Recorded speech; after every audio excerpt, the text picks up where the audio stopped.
We just had a really good discussion about the year 2006. Tomorrow night I'm going to be speaking to the Congress, giving the country my State of the Union address. I can't tell you how upbeat I am about our future, so long as we're willing to lead. We talked about how to make sure that America continues to spread the peace and to protect ourselves.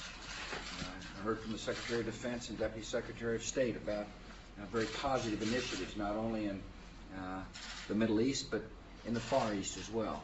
We talked about how to make sure this economy of ours stays the strongest economy in the world. And that we recognize we can't just sit back and hope for the best, that we've got to lead. And so we had a good discussion about matters such as health care and energy and education, all of which I will address tomorrow night. I'm looking forward to speaking to the country. We got a lot to be proud of. We got a lot of work to do. One of the things I will do is call for Congress and the executive branch to have a good, honest dialogue, but to speak candidly with each other, but to do so in a way that brings credit to the process. And I'll do my best to elevate the tone here in Washington, D.C. so we can work together to achieve big things for the American people. I'll answer a couple of questions. Nedra Pickler. Thank you, Mr. President. The talks between Iran and the EU3 appear to be making little progress. A senior British official there said that they detect nothing new in their approach. What can be done now? Well, obviously one option is for the Perm 5 to work together to bring Iran to the UN Security Council. That's an option. And we're going to continue to work with our friends and allies to present a united front to the Iranians. And the message is, give up your nuclear weapons ambitions. And the good news is most of the world recognizes that Iran, being the non-transparent society that it is, a government that had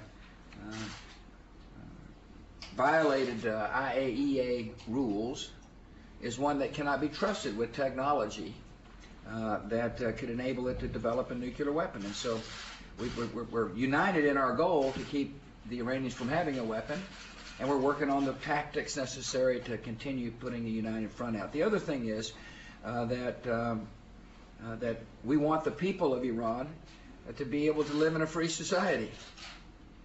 And so tomorrow night I am going to talk about this issue and make clear the policy of the United States. Patsy. President, Israeli officials are seeking an international boycott of a Palestinian government that includes Hamas. Do you support this? And if so, isn't that punishing Palestinian people for exercising the democratic rights that you've called for in the region?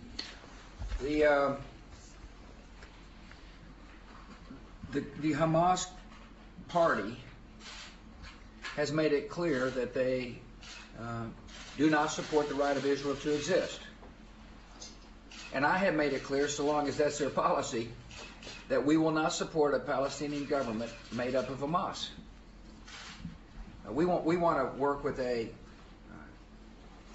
government that is a partner in peace, not a government that is